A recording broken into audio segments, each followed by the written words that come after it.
Afternoon. Good afternoon, Doc. Good afternoon, everyone. So, sorry, just a bit late to today. So, let's pray first before we start our lesson for this afternoon. Let's pray. Great God, loving Heavenly Father, we would like to thank you for another day, another Sunday, that you give us this opportunity to learn and to study not only your word but also to dig deeper on the historical background, the context of the Greek manuscripts. We are praying, dear Father, that you enlighten us at this very moment. In Christ's holy name, I pray. Amen. Okay.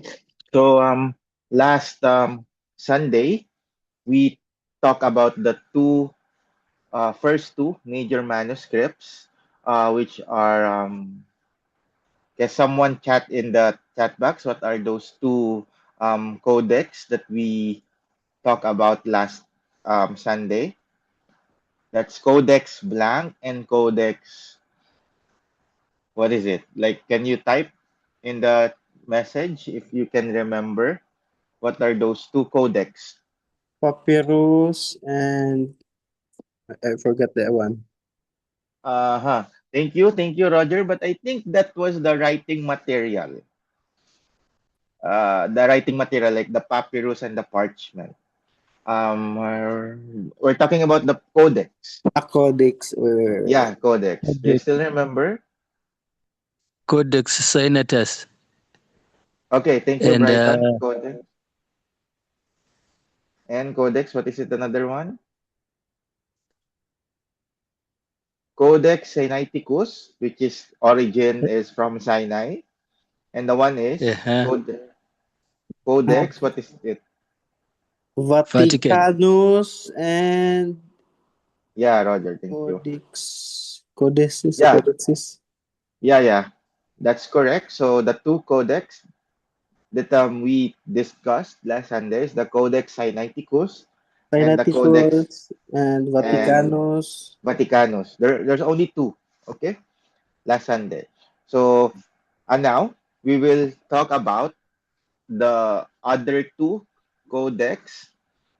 This is part of the major Greek manuscripts. Okay, so later on, after we discuss this, another two, I'll share with you a table for you to understand the differences between these four codex. Okay, so let me share to you my screen today, and the lesson is about the major Greek manuscripts, part two. So it's Codex Alexandrinus and Codex Besae. They called it in the other term that Besae, but they call it also on the other pronunciation of Besae. So since we discussed about Codex Vaticanus and Codex Sinaiticus, we'll discuss about Codex Alexandrinus and Codex Besae. Okay, let me just have an overview for you this morning. Like there are two types of how they compiled the early manuscripts before, especially on the New Testament. One is scroll, like this one, scroll one. I think it's or we can have this one or this one, but we already know how by the word. And codex is a book form manuscript, so it's already like this one, no, like this a book form. Okay, if you have a book like something like this one, but it's not like photocopied or Xerox using Xerox machine, but it's like compiled through this kind of format, right? If you have your book, you can clearly identify what is a codex. So they call that codex. So now, since we discussed about Codex Sinaiticus and another is the Codex Vaticanus, the third one that we will discuss is the Codex Alexandrinus. Its dates to the 5th century around the AD 400 to 440. So, since from its name, Codex Alexandrinus, it's traditionally associated with Alexandria, Egypt. So Alexandria or Egypt is found in the African continent. If you've been there to Alexandria, it is one of the major cities of Egypt from before until now. So there are two major cities of Egypt before and now. Currently, it's Cairo, which is the capital of Egypt, but and another one is Alexandria. So you can see the pyramids of Giza in the Cairo, and you can see the Alexandria where you can see some other historical sites. So since these are the locations of the first civilization of the Middle East. Okay, so you can see that even Egypt has their own Arabic language still. Greek manuscript, Greek still are firstly introduced since they were conquered by the Greeks. Like after the Medo-Persia, the Greek Empire and the Roman Empire. The Roman Empire before they don't want to integrate their language. They want to integrate their culture, but mostly they cannot um, surpass the Greek language before on this 440 AD. Okay, so also Arabic has somewhat like complex letters in terms of when we go back trace back in time. Like but still easy. Like when you go to the letters, like for example when we say I in Filipino, like we say ako, like in Arabic like ana, like for example I am Arabic, like ana Arabia, like ana is the word, like there's always like if you can also see in English I am. So but still not complex, but you can see that some on a herstory Arabic is somewhat like difficult for the early people because there are some consonants and vowels that is not available in the English or even the Tagalog language or English. Like they have some consonants like like they they have this word like something like that one. So that's why many of the people on that era associated mostly more on the Greek. But right now, there are many Arabic people who can speak Arabic. So later, but right now, even though this Codex Alexandrinus was found in Alexandria, Egypt, I think there are only less people who can speak Greek in the Egyptian country.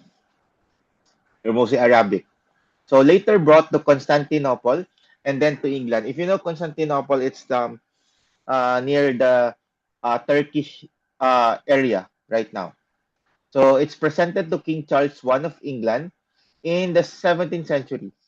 In Greek uncial majuscule script, so Codex Alexandrinus was on parchment.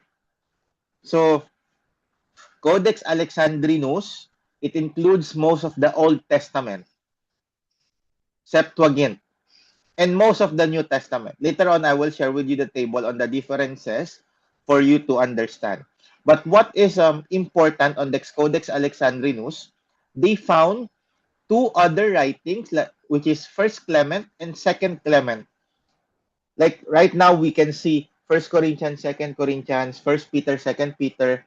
When they found Codex Alexandrinus, they found additional two early writings, which includes First Clement and Second Clement.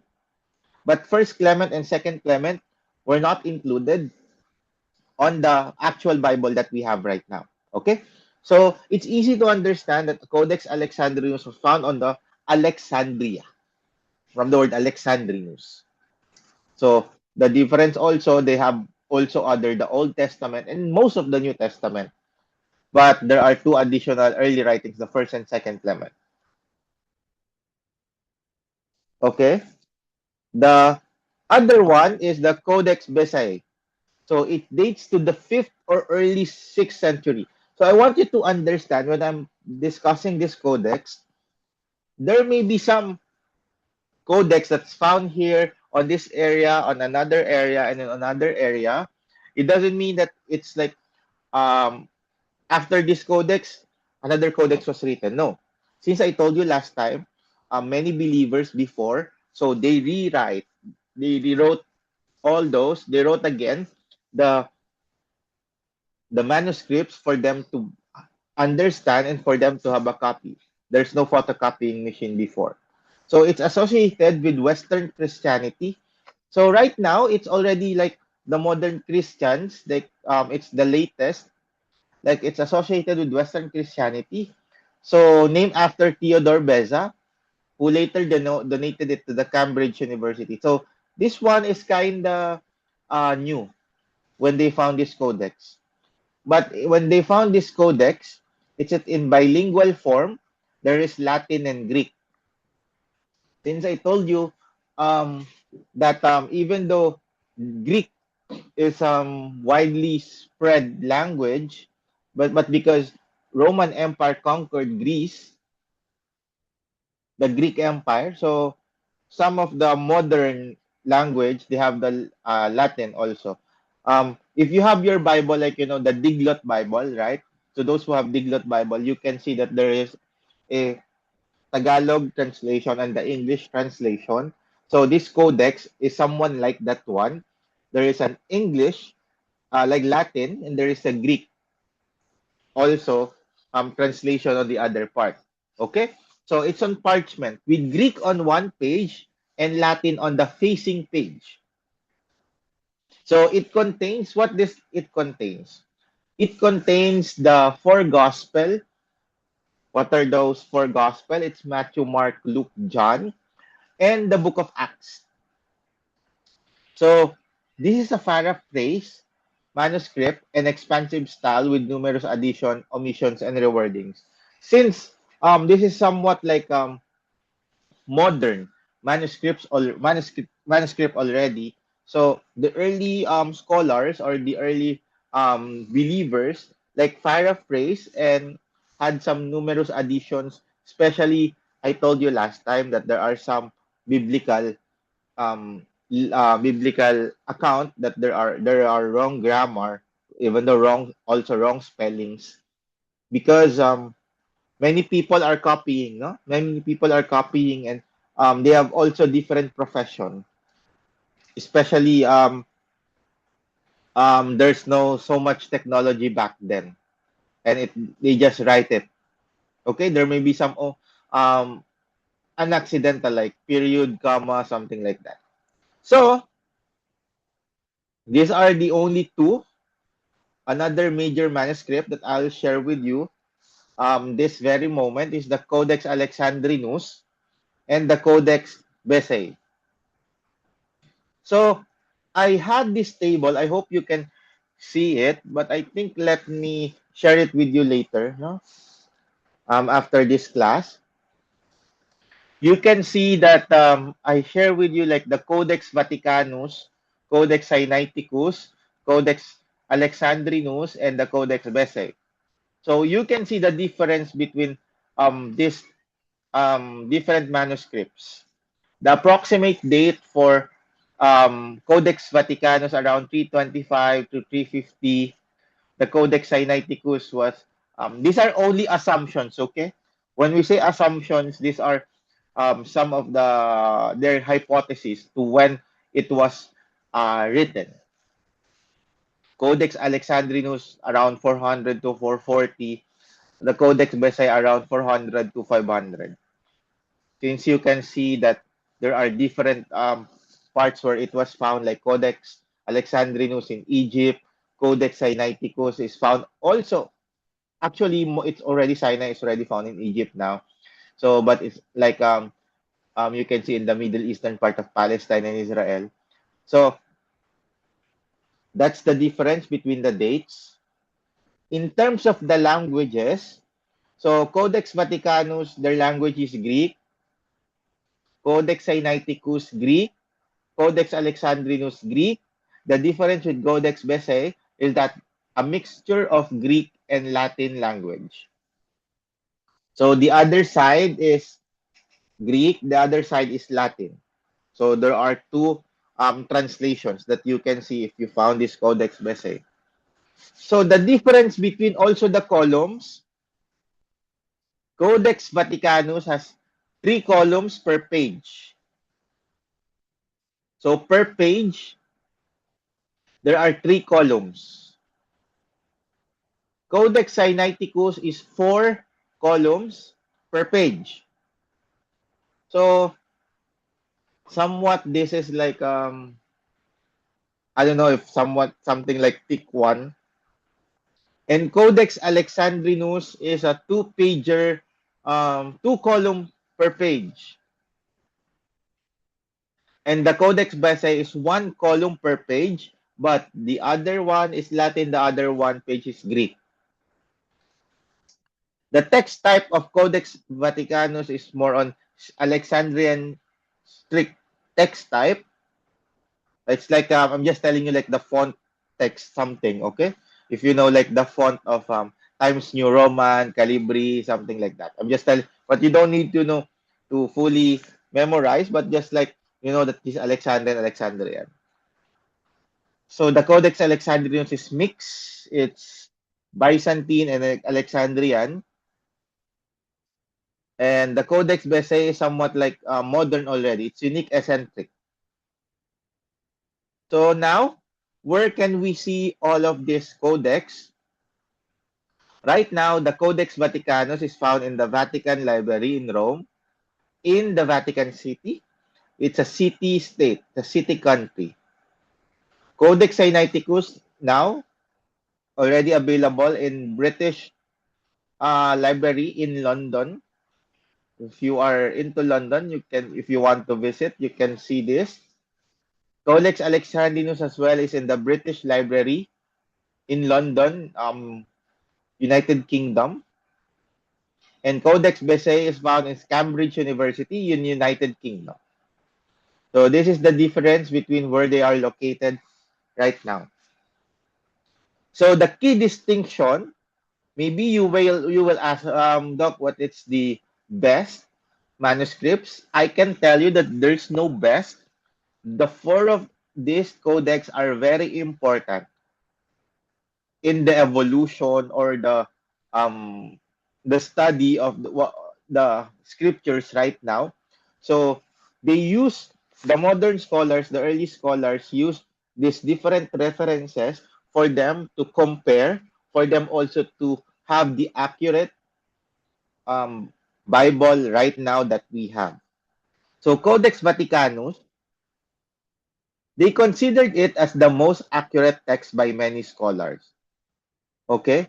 They consider this as the most accurate. But it doesn't mean that it's the accurate one, but it's the most accurate. Because what I've told you last time, there is a transfer of information. There may be some omissions or there may be some additions that evolved through time. The Codex Sinaiticus is the oldest complete New Testament in existence. The Codex Alexandrinus is the first of the great uncials to be used by the many modern scholars. And however, the Codex Bezae is somewhat like there contains many extra verses and unique phrasing. What I'm telling you is that there are extra verses because not because they add it intentional, but because they're using paraphrase type of wordings. They somewhat like the conclusion somewhat there may be some extra verses. And also in terms of translation right now, like when you have that other translation like the Message Bible, it's a paraphrase Bible. So when you read that one, someone may just conclude like, oh, this is not the Bible. In the Philippines, there are some, Adventists and Christians debating. Like there is a Tagalog version, the modern Tagalog version of the Bible saying, this is not the Holy Bible. This is because the wordings are used in the modern time. Okay, let me tell you.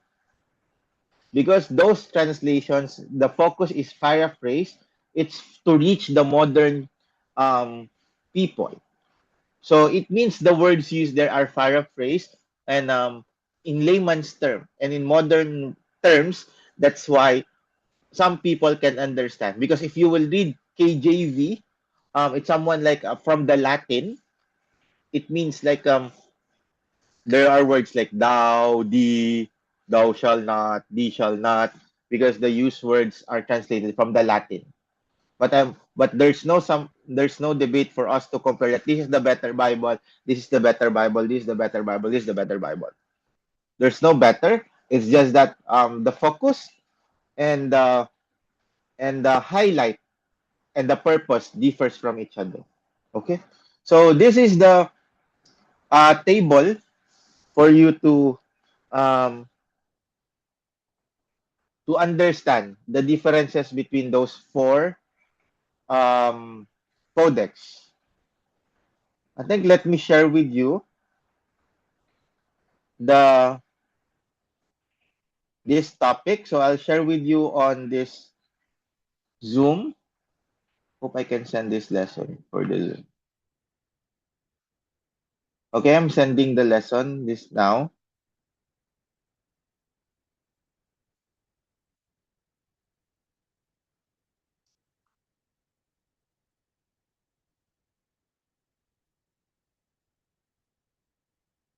Okay, it's still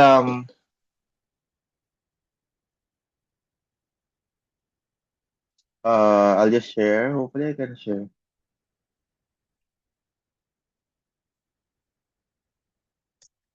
Okay, I'm sending now the material.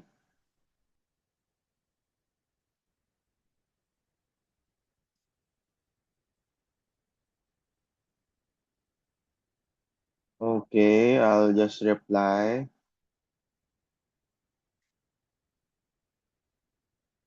I will also share it to you on the messenger group chat for you to save. Okay, so these are the only four codecs that you need to remember.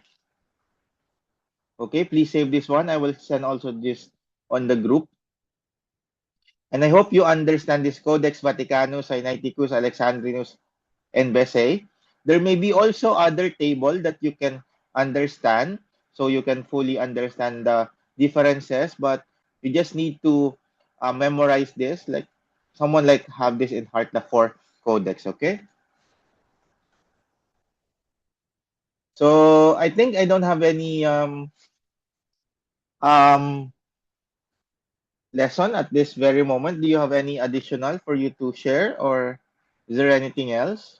I think I have 6 minutes. Anything you want to share? But if there's none, it's okay. So I share with you also on the group chat. I hope I can share with you also. I'll share on the messenger so I'll not forget, okay?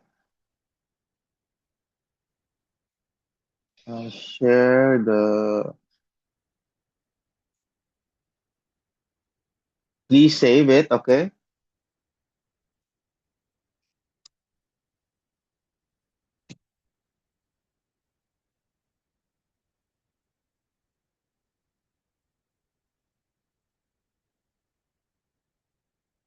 Okay, I shared it already on the group. Thank you, So I Lord. think if okay. So if there's none, let me pray for you. This very moment, let's pray. Loving Father, we would like to thank you for another opportunity to study history, study the Greek manuscripts, study the short survey on how the manuscripts was printed, transferred, and still, despite of this, we believe you. We believe that the word is inspired, and you let the early believers keep it, store it, and preserve it, dear Father.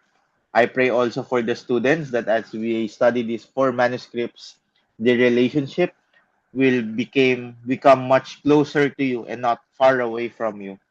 And as believers, I pray that you may also help us, dear Father, to become a critical thinker, not only just a consumer type of student or consumer type of believer, but we may be all a critical thinker in terms of studying the world, the history of the early believers. I pray, Lord, that may you bless all the students and guide them through on all their lessons. In Christ's holy name I pray. Amen. Amen. Thank Okay. you, Doc Thank you Joel. so much. Thank you. I share you on the chat and also the on the Zoom chat the lesson. So just save this. Okay. And also on the messenger. Thank you so much. God bless.